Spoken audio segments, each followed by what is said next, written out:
"My dear fellow," said Sherlock Holmes as we sat on either side of the fire in his lodgings at Baker Street, "life is infinitely stranger than anything which the mind of man could invent. We would not dare to conceive the things which are really mere commonplaces of existence. If we could fly out of that window hand in hand, hover over this great city, gently remove the roofs, and peep in at the queer things which are going on, the strange coincidences, the plannings, the cross purposes, the wonderful chains of events, working through generations, and leading to the most outré results, it would make all fiction with its conventionalities and foreseen conclusions most stale and unprofitable." "And yet I am not convinced of it," I answered. "The cases which come to light in the papers are, as a rule, bald enough and vulgar enough. We have in our police reports realism pushed to its extreme limits, and yet the result is, it must be confessed, neither fascinating nor artistic." "A certain selection and discretion must be used in producing a realistic effect," remarked Holmes. "This is wanting in the police report, where more stress is laid, perhaps, upon the platitudes of the magistrate than upon the details, which to an observer contain the vital essence of the whole matter. Depend upon it, there is nothing so unnatural as the commonplace." I smiled and shook my head. "I can quite understand your thinking so," I said. "Of course, in your position of unofficial adviser and helper to everybody who is absolutely puzzled throughout 3 continents, you are brought in contact with all that is strange and bizarre. But here," I picked up the morning paper from the ground, "let us put it to a practical test. Here is the first heading upon which I come: A husband's cruelty to his wife. There is half a column of print, but I know without reading it that it is all perfectly familiar to me. There is, of course, the other woman, the drink, the push, the blow, the bruise, the sympathetic sister or landlady. The crudest of writers could invent nothing more crude." "Indeed, your example is an unfortunate one for your argument," said Holmes, taking the paper and glancing his eye down it. "This is the Dundas separation case, and, as it happens, I was engaged in clearing up some small points in connection with it. The husband was a teetotaler.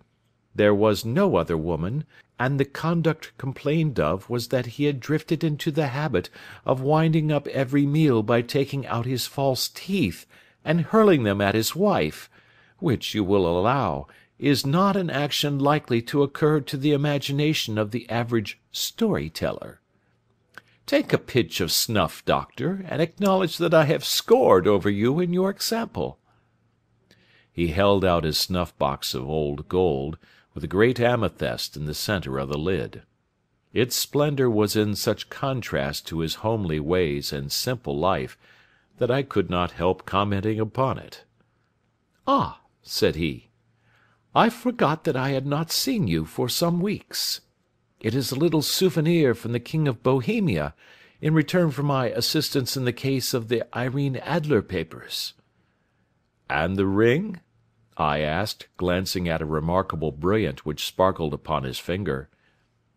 "It was from the reigning family of Holland, though the matter in which I served them was of such delicacy that I cannot confide it even to you, who have been good enough to chronicle 1 or 2 of my little problems." "And have you any on hand just now?" I asked with interest. "Some 10 or 12, but none which present any feature of interest. They are important, you understand, without being interesting. Indeed, I have found that it is usually in unimportant matters that there is a field for the observation, and for the quick analysis of cause and effect which gives the charm to an investigation.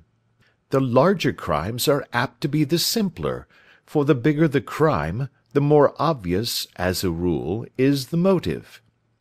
In these cases, save for one rather intricate matter which has been referred to me from Marseilles, there is nothing which presents any features of interest.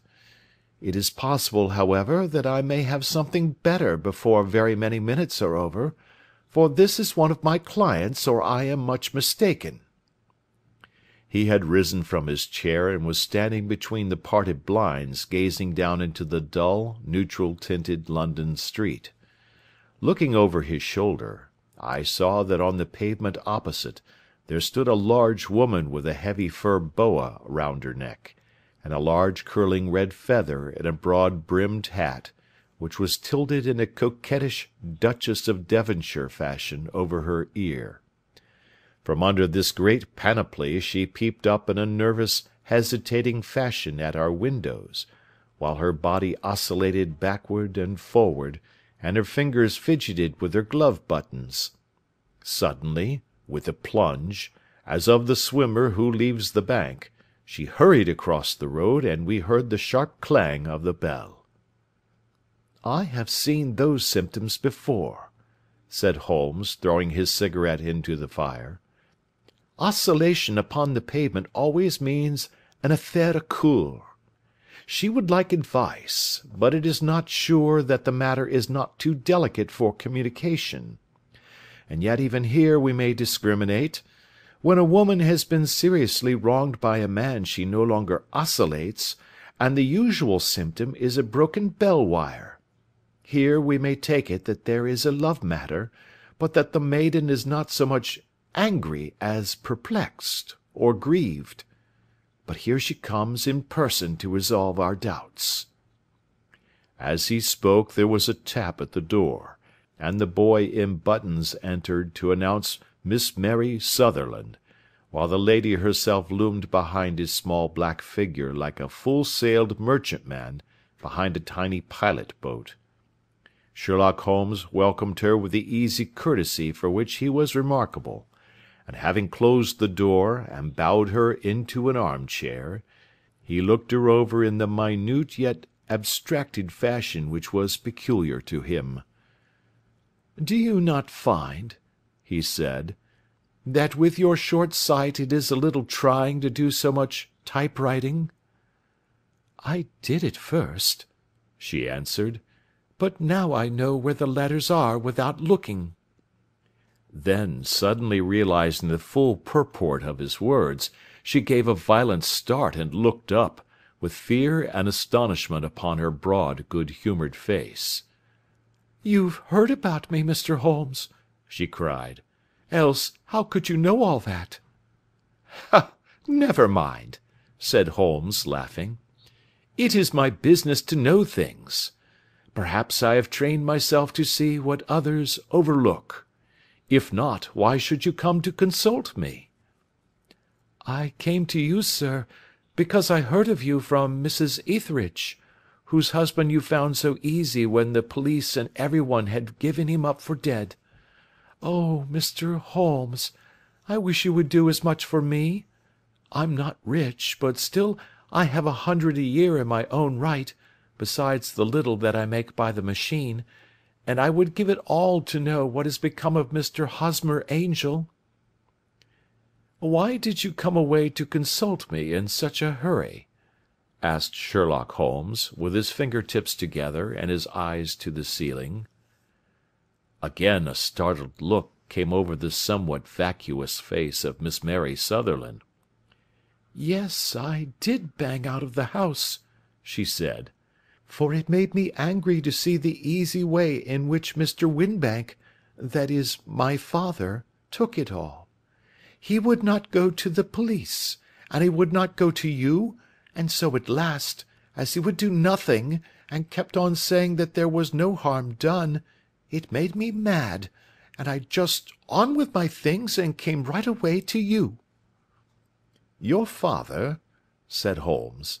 "Your stepfather, surely, since the name is different." "Yes, my stepfather. I call him father, though it sounds funny, too, for he is only 5 years and 2 months older than myself." "And your mother is alive?" "Oh, yes, mother is alive and well. I wasn't best pleased, Mr. Holmes, when she married again so soon after father's death, and a man who was nearly 15 years younger than herself. Father was a plumber in the Tottenham Court Road, and he left a tidy business behind him, which mother carried on with Mr. Hardy, the foreman. But when Mr. Windibank came, he made her sell the business, for he was very superior, being a traveller in wines. They got £4,700 for the goodwill and interest, which wasn't near as much as father could have got if he had been alive. I had expected to see Sherlock Holmes impatient under this rambling and inconsequential narrative, but, on the contrary, he had listened with the greatest concentration of attention. "Your own little income," he asked, "does it come out of the business?" "Oh, no, sir. It is quite separate, and was left me by my Uncle Ned in Auckland. It is in New Zealand stock, paying 4½ per cent. £2,500 was the amount, but I can only touch the interest." "You interest me extremely," said Holmes, "and since you draw so large a sum as 100 a year, with what you earn into the bargain, you no doubt travel a little, and indulge yourself in every way. I believe that a single lady can get on very nicely upon an income of about £60. "I could do with much less than that, Mr. Holmes, but you understand that as long as I live at home I don't wish to be a burden to them, and so they have the use of the money just while I am staying with them. Of course, that is only just for the time. Mr. Windibank draws my interest every quarter and pays it over to mother, and I find that I can do pretty well with what I earn at typewriting. It brings me 2d. a sheet, and I can often do from 15 to 20 sheets in a day." "You have made your position very clear to me," said Holmes. "This is my friend, Dr. Watson, before whom you can speak as freely as before myself. Kindly tell us now all about your connection with Mr. Hosmer Angel." A flush stole over Miss Sutherland's face, and she picked nervously at the fringe of her jacket. "I met him first at the gasfitters' ball," she said.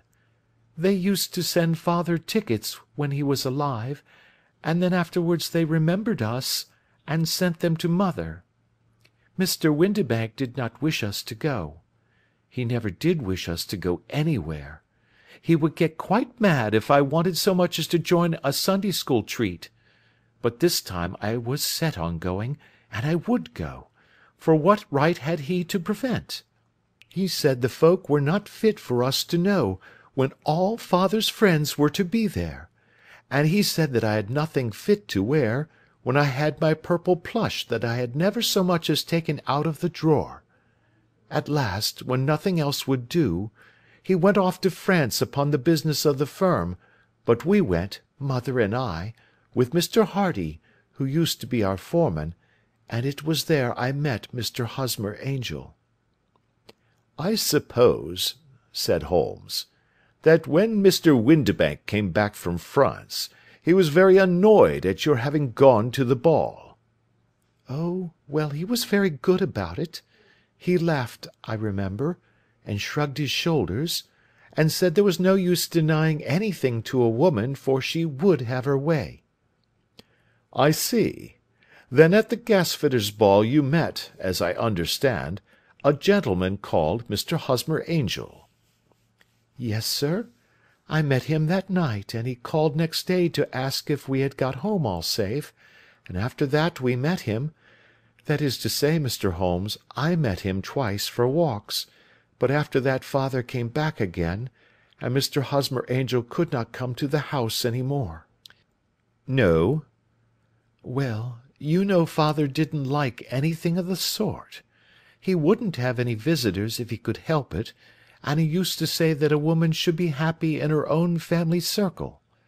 But then, as I used to say to mother, a woman wants her own circle to begin with, and I had not got mine yet."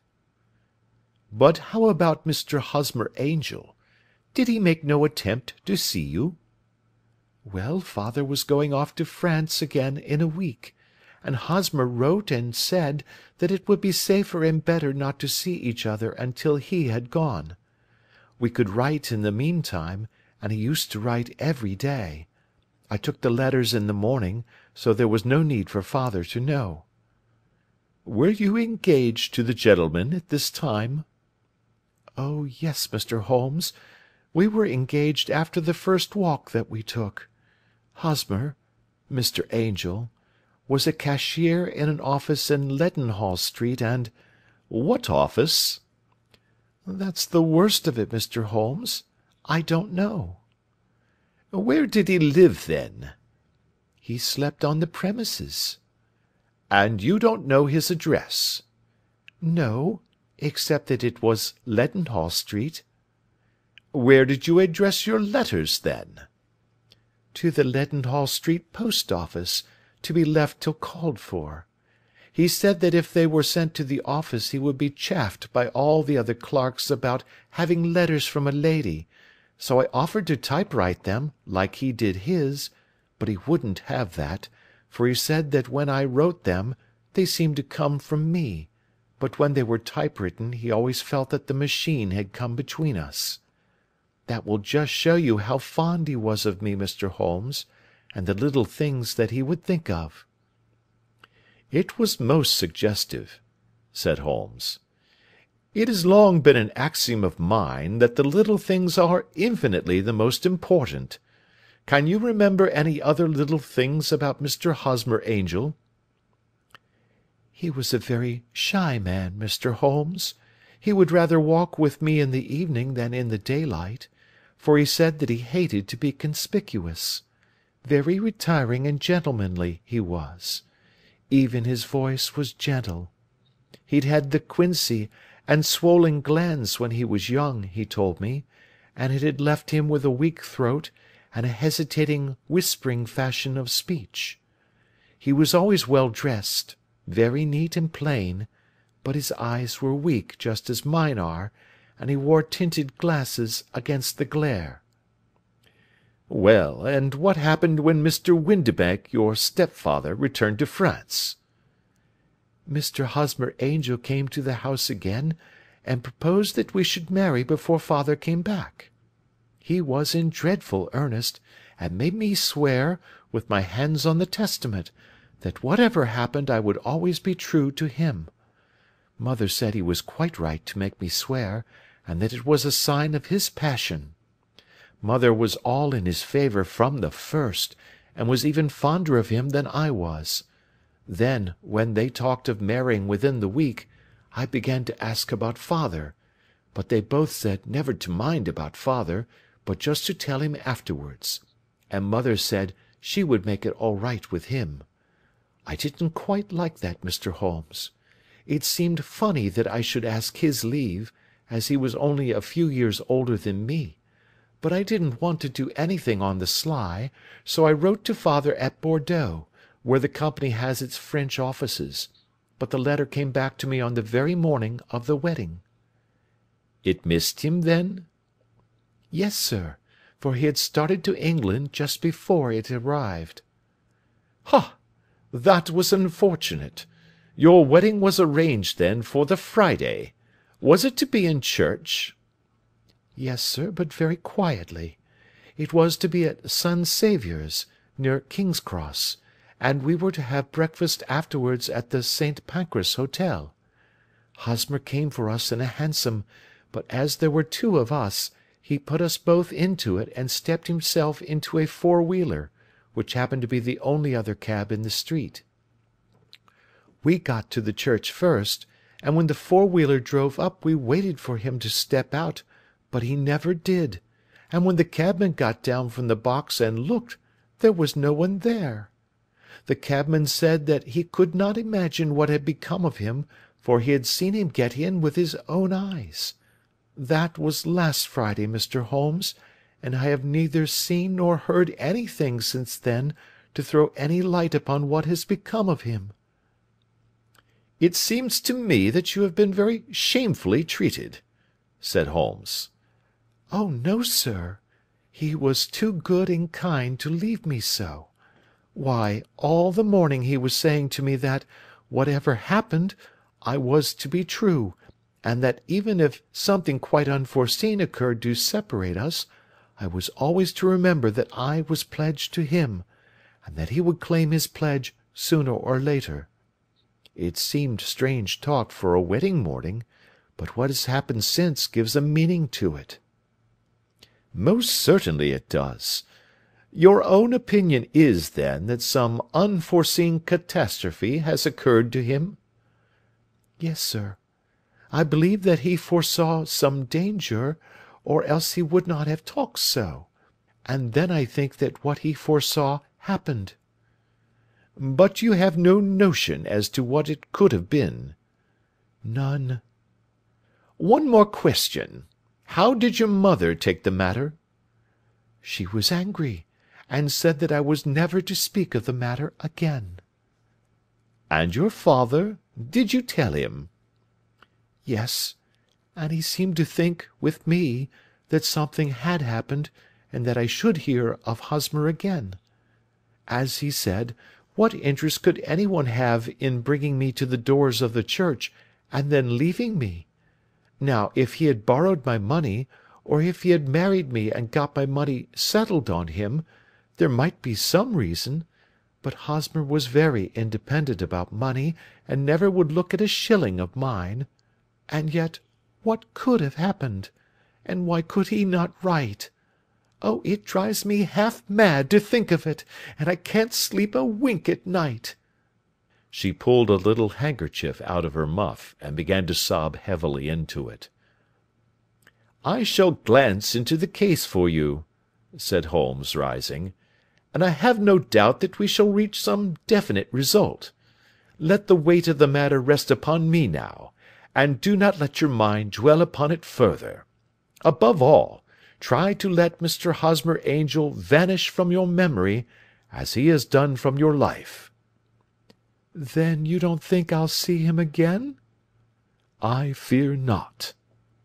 "Then what has happened to him?" "You will leave that question in my hands. I should like an accurate description of him, and any letters of his which you can spare."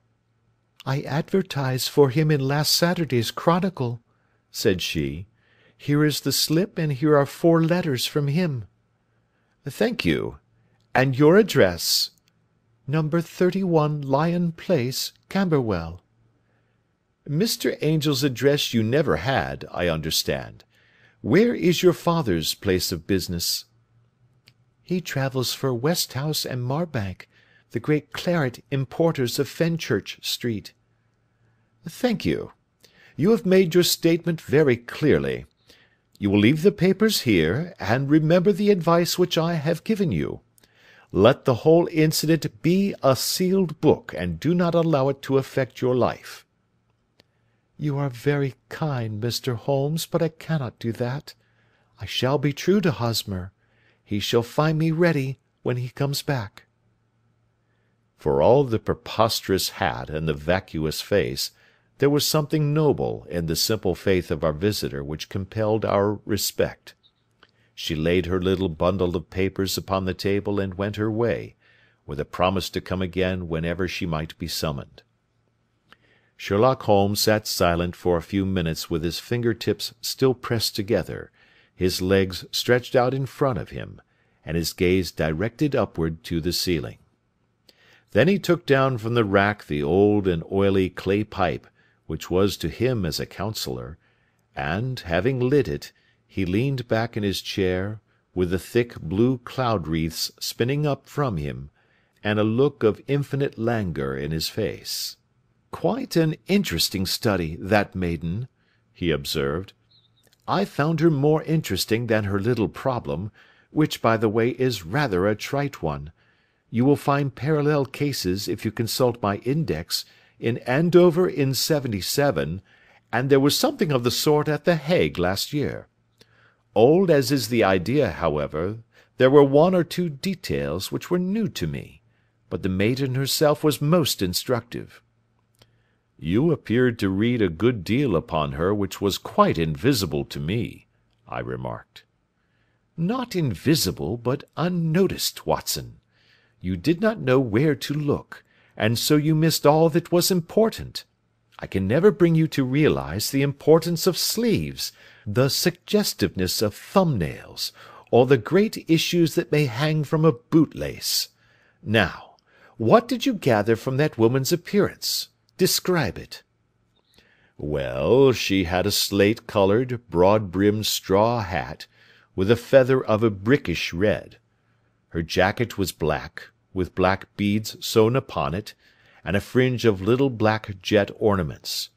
Her dress was brown, rather darker than coffee colour, with a little purple plush at the neck and sleeves. Her gloves were greyish and were worn through at the right forefinger. Her boots I didn't observe.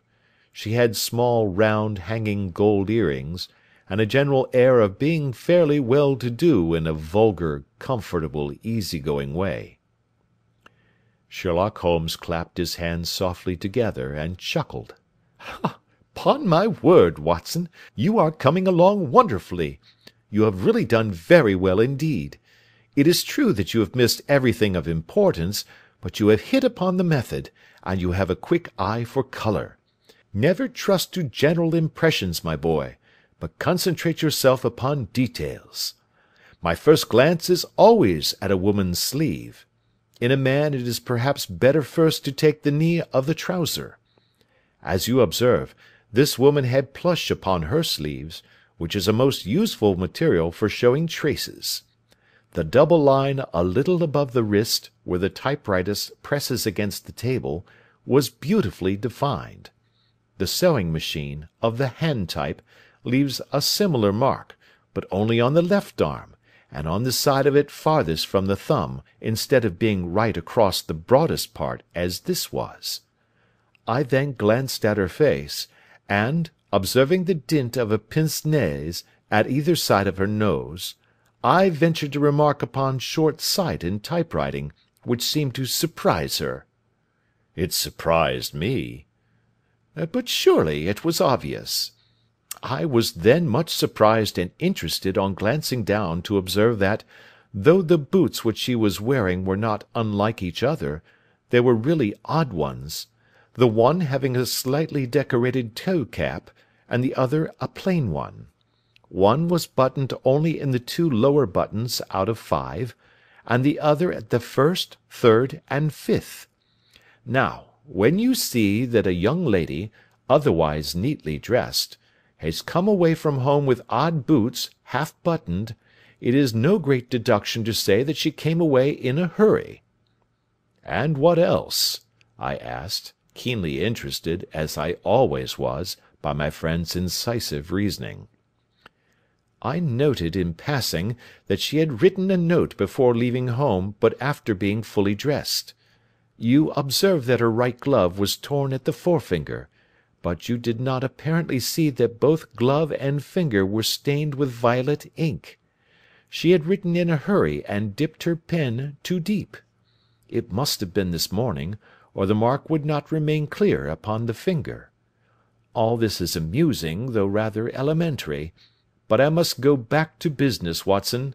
Would you mind reading me the advertised description of Mr. Hosmer Angel?" I held the little printed slip to the light. "Missing," it said, "on the morning of the 14th, a gentleman named Hosmer Angel, about 5 feet 7 inches in height, strongly built, sallow complexion, black hair, a little bald in the centre, bushy, black side-whiskers and moustache, tinted glasses, slight infirmity of speech, was dressed when last seen in black frock-coat faced with silk, black waistcoat, gold Albert chain, and grey Harris tweed trousers, with brown gaiters over elastic-sided boots, known to have been employed in an office in Leadenhall Street. Anybody bringing—" "That will do," said Holmes. "As to the letters," he continued, glancing over them, "they are very commonplace. Absolutely no clue in them to Mr. Angel, save that he quotes Balzac once. There is one remarkable point, however, which will no doubt strike you." "They are typewritten," I remarked. "Not only that, but the signature is typewritten. Look at the neat little Hosmer Angel at the bottom. There is a date, you see, but no superscription except Leadenhall Street, which is rather vague. The point about the signature is very suggestive.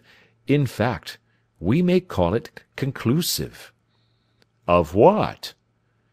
"My dear fellow, is it possible you do not see how strongly it bears upon the case?" "I cannot say that I do, unless it were that he wished to be able to deny his signature if an action for breach of promise were instituted." "No, that was not the point. However, I shall write 2 letters, which should settle the matter. One is to a firm in the city, the other is to the young lady's stepfather, Mr. Windibank, asking him whether he could meet us here at 6 o'clock to-morrow evening. It is just as well that we should do business with the male relatives. And now, doctor, we can do nothing until the answers to those letters come, so we may put our little problem upon the shelf for the interim." I had had so many reasons to believe in my friend's subtle powers of reasoning and extraordinary energy in action, that I felt that he must have some solid grounds for the assured and easy demeanour with which he treated the singular mystery which he had been called upon to fathom. Once only had I known him to fail, in the case of the King of Bohemia and the Irene Adler photograph; but when I looked back to the weird business of the sign of 4, and the extraordinary circumstances connected with the study in scarlet, I felt that it would be a strange tangle indeed which he could not unravel. I left him then, still puffing at his black clay pipe, with the conviction that when I came again on the next evening, I would find that he held in his hands all the clues which would lead up to the identity of the disappearing bridegroom of Miss Mary Sutherland. A professional case of great gravity was engaging my own attention at the time, and the whole of next day I was busy at the bedside of the sufferer. It was not until close upon 6 o'clock that I found myself free, and was able to spring into a hansom and drive to Baker Street, half afraid that I might be too late to assist at the dénouement of the little mystery. I found Sherlock Holmes alone, however, half asleep, with his long, thin form curled up in the recesses of his arm-chair. A formidable array of bottles and test-tubes, with the pungent, cleanly smell of hydrochloric acid, told me that he had spent his day in the chemical work which was so dear to him. "Well, have you solved it?" I asked as I entered. "Yes, it was the bisulfate of baryta." "No, no, the mystery!" I cried. "Oh, that! I thought of the salt that I had been working upon. There was never any mystery in the matter, though, as I said yesterday, some of the details are of interest. The only drawback is that there is no law, I fear, that can touch the scoundrel." "Who was he, then, and what was his object in deserting Miss Sutherland?" The question was hardly out of my mouth, and Holmes had not yet opened his lips to reply, when we heard a heavy footfall in the passage, and a tap at the door.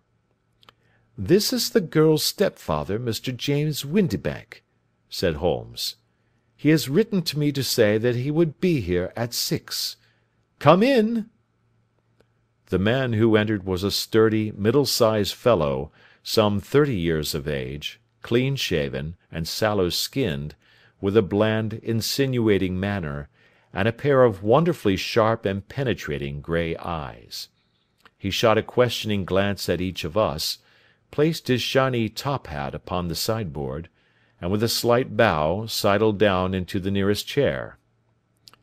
"Good evening, Mr. James Windibank," said Holmes. "I think that this typewritten letter is from you, in which you have made an appointment with me for 6 o'clock?" "Yes, sir. I am afraid that I am a little late, but I am not quite my own master, you know. I am sorry that Miss Sutherland has troubled you about this little matter, for I think it is far better not to wash linen of the sort in public. It was quite against my wishes that she came, but she is a very excitable, impulsive girl, as you may have noticed, and she is not easily controlled when she has made up her mind on a point. Of course, I did not mind you so much, as you are not connected with the official police, but it is not pleasant to have a family misfortune like this noised abroad. Besides, it is a useless expense, for how could you possibly find this Hosmer Angel?" "On the contrary," said Holmes quietly, "I have every reason to believe that I will succeed in discovering Mr. Hosmer Angel." Mr. Windibank gave a violent start and dropped his gloves. "I am delighted to hear it," he said. "It is a curious thing," remarked Holmes, "that a typewriter has really quite as much individuality as a man's handwriting. Unless they are quite new, no two of them write exactly alike. Some letters get more worn than others, and some wear only on one side. Now, you remark in this note of yours, Mr. Windibank, that in every case there is some little slurring over of the E, and a slight defect in the tail of the R. There are 14 other characteristics, but those are the more obvious." "We do all our correspondence with this machine at the office, and no doubt it is a little worn," our visitor answered, glancing keenly at Holmes with his bright little eyes. "And now I will show you what is really a very interesting study, Mr. Windibank," Holmes continued. "I think of writing another little monograph some of these days on the typewriter and its relation to crime. It is a subject to which I have devoted some little attention. I have here 4 letters which purport to come from the missing man. They are all typewritten. In each case, not only are the E's slurred and the R's tailless, but you will observe, if you care to use my magnifying lens, that the 14 other characteristics to which I have alluded are there as well." Mr. Windibank sprang out of his chair and picked up his hat. "I cannot waste time over this sort of fantastic talk, Mr. Holmes," he said. "If you can catch the man, catch him, and let me know when you have done it." "Certainly," said Holmes, stepping over and turning the key in the door. "I let you know then that I have caught him." "What? Where?" shouted Mr. Windibank, turning white to his lips and glancing about him like a rat in a trap. "Oh, it won't do. Really it won't," said Holmes suavely. "There is no possible getting out of it, Mr. Windibank. It is quite too transparent, and it was a very bad compliment when you said that it was impossible for me to solve so simple a question. That's right. Sit down and let us talk it over." Our visitor collapsed into a chair, with a ghastly face and a glitter of moisture on his brow. It's not actionable," he stammered. "I am very much afraid that it is not. But between ourselves, Windibank, it was as cruel and selfish and heartless a trick in a petty way as ever came before me. Now, let me just run over the course of events, and you will contradict me if I go wrong." The man sat huddled up in his chair, with his head sunk upon his breast, like one who is utterly crushed. Holmes stuck his feet up on the corner of the mantelpiece, and leaning back with his hands in his pockets, began talking, rather to himself, as it seemed, than to us.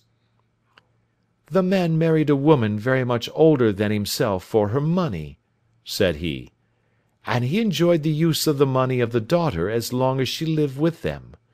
It was a considerable sum, for people in their position, and the loss of it would have made a serious difference. It was worth an effort to preserve it. The daughter was of a good, amiable disposition, but affectionate and warm-hearted in her ways, so that it was evident that with her fair personal advantages, and her little income, she would not be allowed to remain single long. Now her marriage would mean, of course, the loss of 100 a year, so what does her stepfather do to prevent it?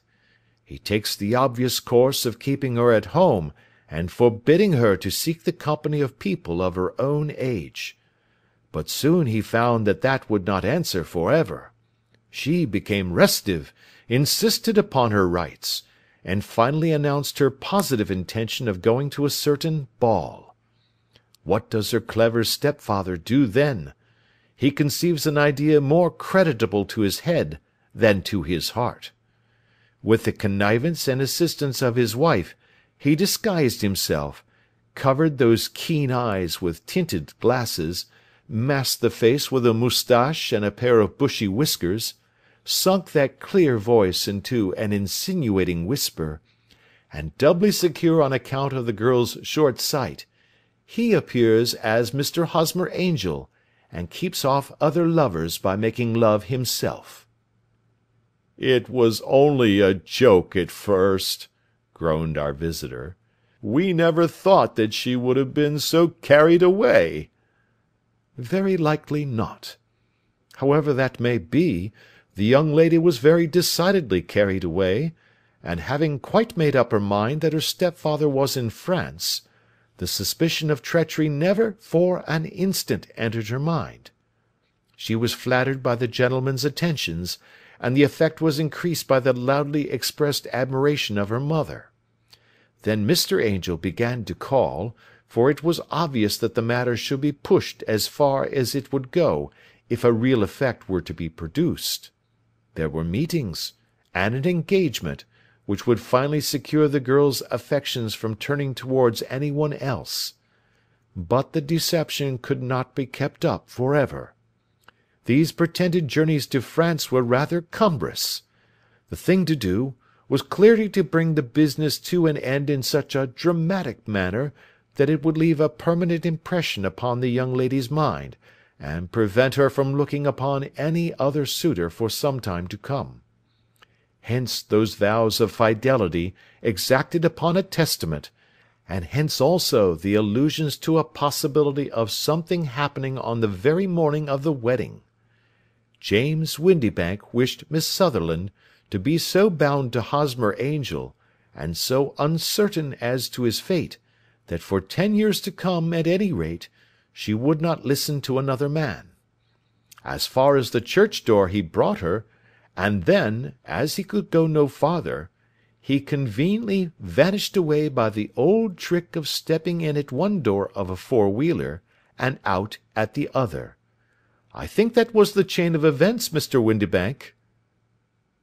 Our visitor had recovered something of his assurance while Holmes had been talking, and he rose from his chair now with a cold sneer upon his pale face. "It may be so, or it may not, Mr. Holmes," said he. "But if you are so very sharp, you ought to be sharp enough to know that it is you who are breaking the law now, and not me. I have done nothing actionable from the first, but as long as you keep that door locked, you lay yourself open to an action for assault and illegal constraint." "The law cannot, as you say, touch you," said Holmes, unlocking and throwing open the door. "Yet there never was a man who deserved punishment more. If the young lady has a brother or a friend, he ought to lay a whip across your shoulders, by Jove!" he continued, flushing up at the sight of the bitter sneer upon the man's face. "It is not part of my duties to my client, but here's a hunting crop handy, and I think I shall just treat myself to—" He took 2 swift steps to the whip, but before he could grasp it there was a wild clatter of steps upon the stairs, the heavy hall door banged, and from the window we could see Mr. James Windibank running at the top of his speed down the road. "There's a cold-blooded scoundrel," said Holmes, laughing, as he threw himself down into his chair once more. "That fellow will rise from crime to crime until he does something very bad and ends on a gallows. The case has, in some respects, been not entirely devoid of interest." "I cannot now entirely see all the steps of your reasoning," I remarked.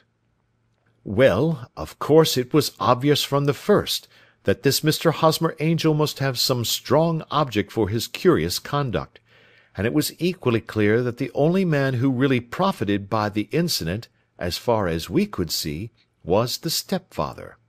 Then the fact that the two men were never together, but that the one always appeared when the other was away, was suggestive. So were the tinted spectacles and the curious voice, which both hinted at a disguise, as did the bushy whiskers. My suspicions were all confirmed by his peculiar action in typewriting his signature, which, of course, inferred that his handwriting was so familiar to her that she would recognize even the smallest sample of it. You see, all these isolated facts, together with many minor ones, all pointed in the same direction. And how did you verify them? Having once spotted my man, it was easy to get corroboration. I knew the firm for which this man worked. Having taken the printed description, I eliminated everything from it which could be the result of a disguise, the whiskers, the glasses, the voice, and I sent it to the firm, with a request that they would inform me whether it answered to the description of any of their travellers. I had already noticed the peculiarities of the typewriter, and I wrote to the man himself at his business address, asking him if he would come here. As I expected, his reply was typewritten, and revealed the same trivial but characteristic defects. The same post brought me a letter from Westhouse and Marbank, of Fenchurch Street, to say that the description tallied in every respect with that of their employee, James Windibank. Voilà tout. And Miss Sutherland? If I tell her, she will not believe me. You may remember the old Persian saying, "There is danger for him who taketh the tiger cub, and danger also for whoso snatches a delusion from a woman." There is as much sense in Hafiz as in Horace, and as much knowledge of the world. End of Adventure 3.